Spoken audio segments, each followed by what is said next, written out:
What's up everyone, welcome back to another video. We have just had an announcement of a double game week in Gameweek 35 and a blank game week in Gameweek 36. Let's get into the detail, pick it apart and see how you guys can maximize those green arrows in the upcoming double game weeks.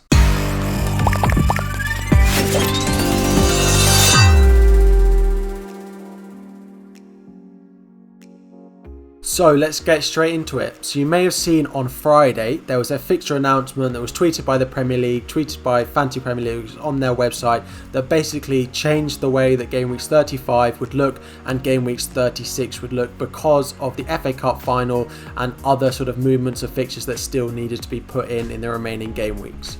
Now we did, thankfully, the man Ben Crellin, if you don't follow him over on Twitter, make sure you go and do so. Not only did he get the spreadsheet out explaining what had happened very quickly, he also predicted this about a week in advance. So we were able to plan with about 70% certainty that this was going to happen, and it did happen. So make sure to go and check him out.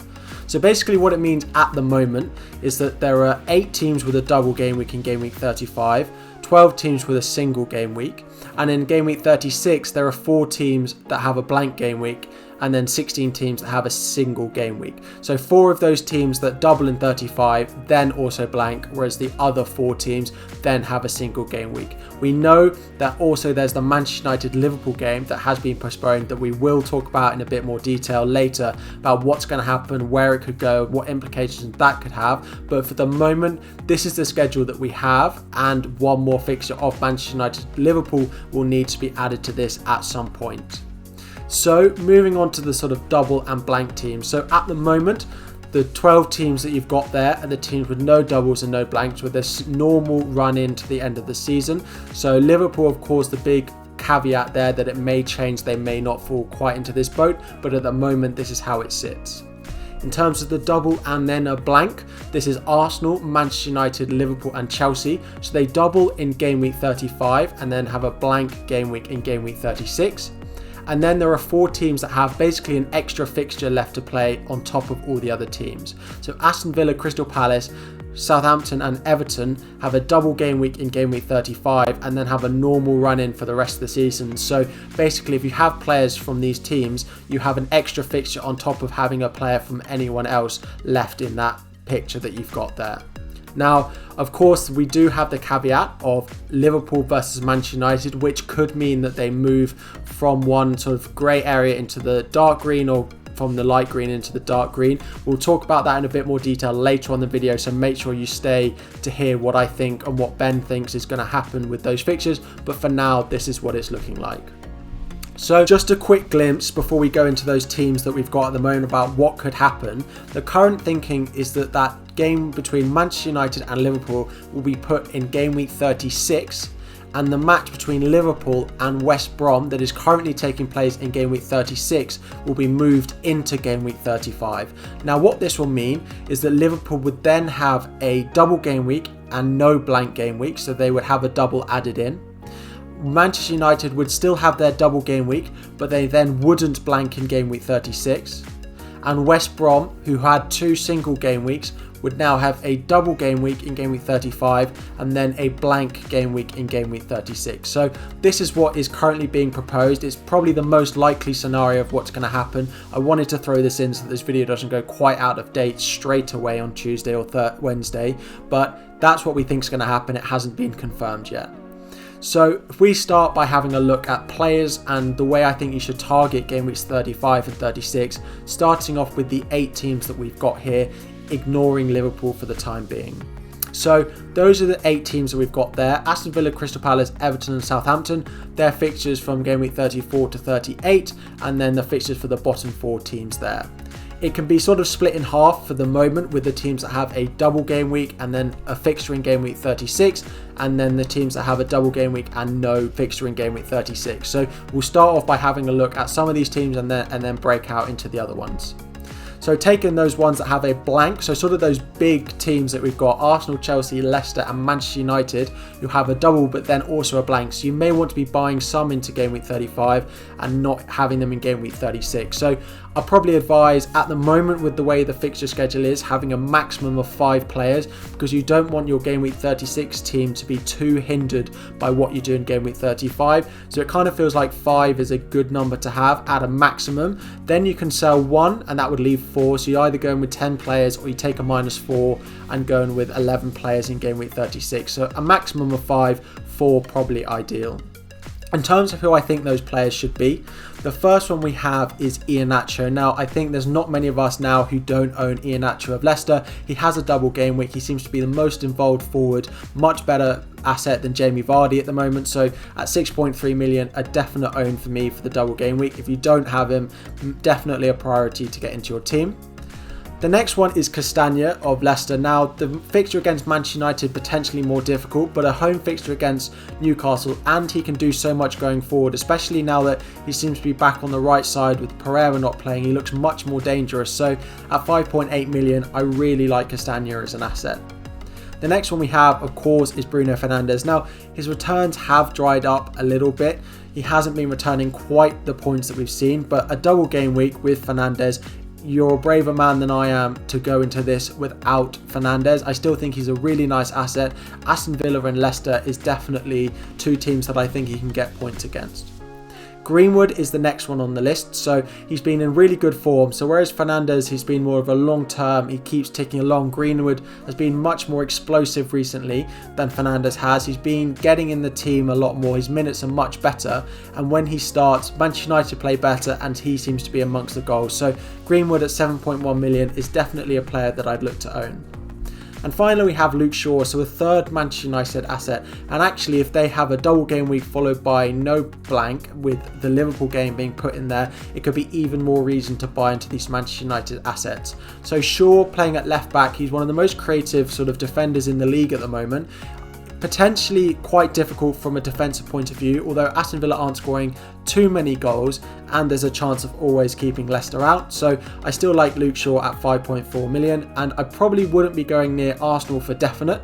And potentially those of you with a Chelsea defender, it's fine to play them, but I wouldn't be investing in them. Manchester City and Arsenal are 2 very difficult fixtures, particularly the Manchester City one.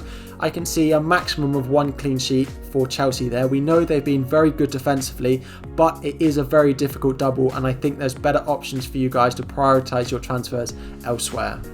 Moving on now to the teams that have the double game week followed by a fixture in game week 36. So these are fine sort of to own as many as you want, because you won't be hindering your team for game week 36 by putting out less players, because they all still have a fixture in that, including some really nice fixtures with Aston Villa playing against Crystal Palace, so potentially good for Aston Villa there, and Everton playing Sheffield United and Southampton against Fulham. So if you do go good big with some of these assets in your team, they do also have a good fixture in game week 36 that you can look to play them in.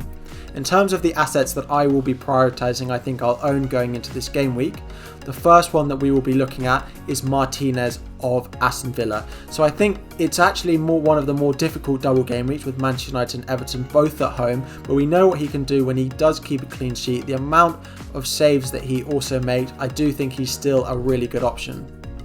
Next up is Zaha. So on paper, the best double game week of the week will be Crystal Palace, who have Sheffield United and Southampton in game week 35, followed by Aston Villa in game week 36. Zaha, of course, is the most involved. If they ever score, Zaha's likely to be involved. He's also taking some penalties, although with Milivojevic back in the team, we don't quite know if that's still going to be the case, but he's always involved. He's scored against Leicester in game week 33. He has a really nice double game week, so Zaha is definitely a nice differential to be looking at. Next up is DCL, Dominic Calvert-Lewin. Now, Everton are much better away from home, so you may look at the double game week of West Ham and Aston Villa away and think that's potentially difficult. However, Calvert-Lewin and Everton specifically are very good away from home compared to how they play at home. Even with the no fans difference, they still perform better away from home. So Calvert-Lewin at 7.5 million. I hope that he can get something in one of these 2 games and will likely be in my team. As well as this, he has Sheffield United at home in game week 36, the best fixture you can have on paper at the moment. So yeah, definitely an asset I'd look to get in. Next up is James Ward-Prowse. Now, again, a Liverpool fixture followed by Crystal Palace and then Fulham in game week 36. He's on penalties with Danny Ings being out. He's on all set pieces, so the likes of Vestergaard getting into the box. If he scores, it's Ward-Prowse that's going to get the assist. He seems to be ticking along the points nicely, so a double game week, there's still potential. A penalty, an assist, I think he could do well. He's maybe not as explosive as someone like Zaha, but I still think he's a good route to some points in the double game week. And the final one we have is Ollie Watkins, so likely to partner Calvert-Lewin and Iheanacho in my team in game week 35 and then onwards. So Aston Villa have Manchester United and Everton at home. Now, potentially difficult fixtures for Aston Villa and Watkins, but Watkins is definitely one of the most sort of involved players when they go forward for Aston Villa. If they score, he's likely to be involved in at least an assist or a goal. And with 2 fixtures and then playing Crystal Palace in game week 36, over the next 2 game weeks, I think there's definitely a good chance that Calvert-Lewin and then Watkins get some good returns. So on top of this, so these are maybe some highly owned assets that people are thinking of, but maybe some differentials for you to consider.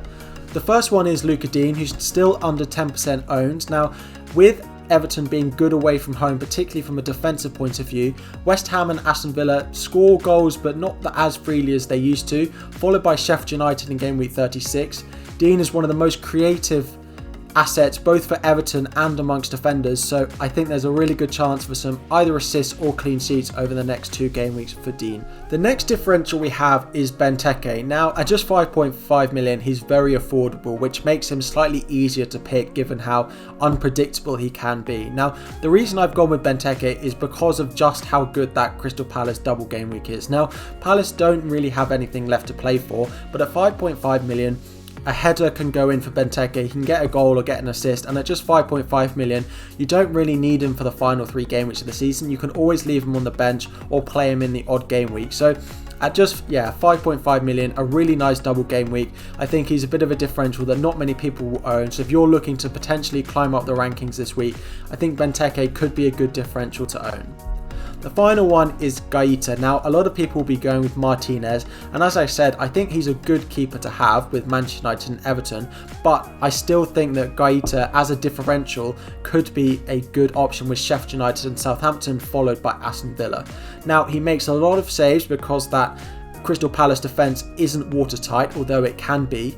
So both clean sheet potential, as well as if he doesn't get them, both are sort of 3-4 pointers with those amount of saves that he can make, definitely makes Gaeta a good differential even at 5.4 million. So going back to this spreadsheet, we know that this is what it currently looks like, but to focus more on maybe some of those teams that have no double and no blank and focus a bit more on Liverpool.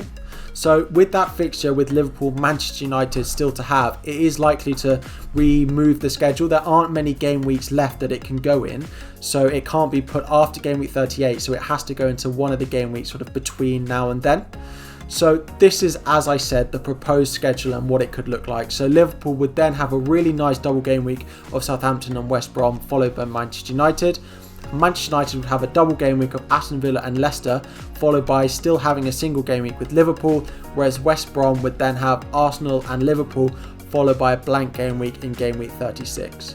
So instead of the sort of fixture schedule looking a little bit like this, it would move and Liverpool would come out of the no double, no blank, and Manchester United would come out of the double and blank grouping, and they would both go into the double only, followed by a single game week in game week 36. So that sort of makes 6 teams that are really nice to target for game week 35 because it doesn't impact the amount of players you're able to put out in game week 36.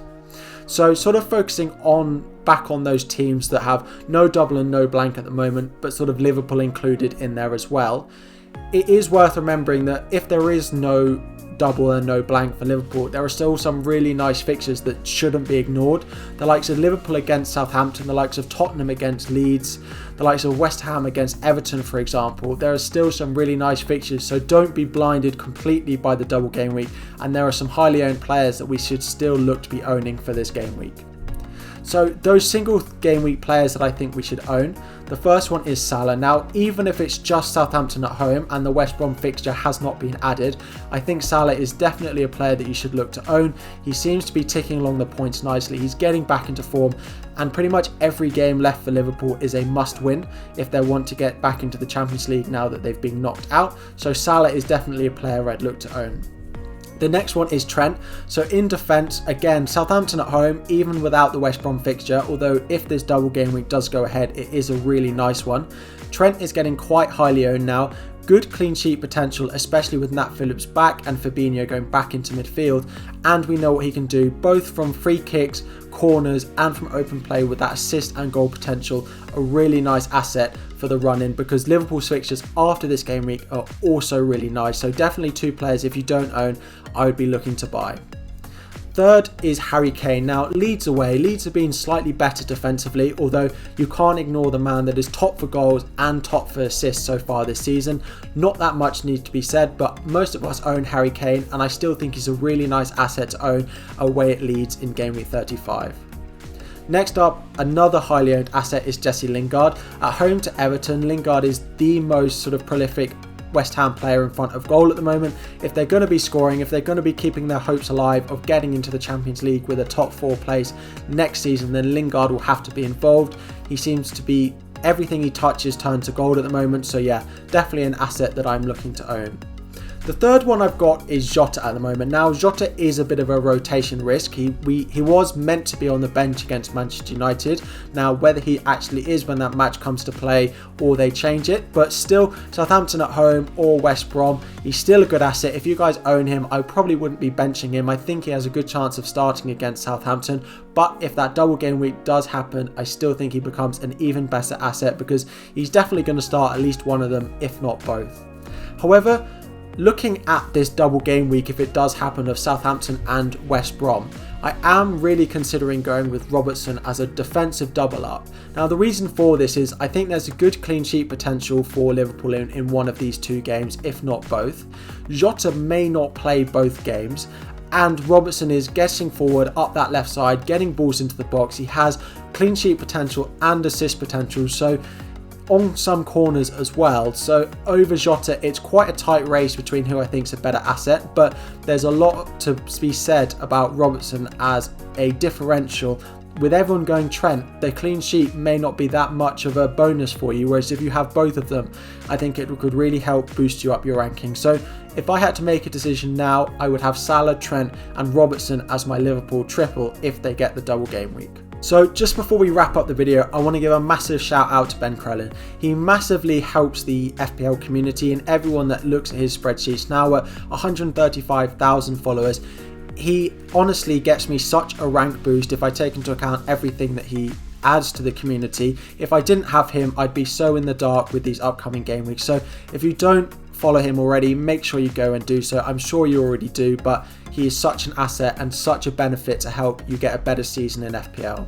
So just to summarise, at the moment it looks like this, but of course I've highlighted Manchester United and Liverpool that if things go as planned and as we expect, they will both move into that double only bracket to join Aston Villa, Crystal Palace, Southampton and Everton to make what are probably the 6 teams that are best to target for Game Week 35, because they have an extra fixture to play between now and the end of the season. So I hope this complete guide to double Game Week 35 and blank Game Week 36 has been helpful. Of course, there's a little bit up in the air between now and the end of the season with that Manchester United Liverpool fixture, but if you have enjoyed, please smash that like button, hit that subscribe and turn on notifications as well for future videos. There'll be plenty more streams and videos this season and going to next one, so your support is really welcome. Good luck in Game Week 35 and Game Week 36 everyone, and I will see you all next time.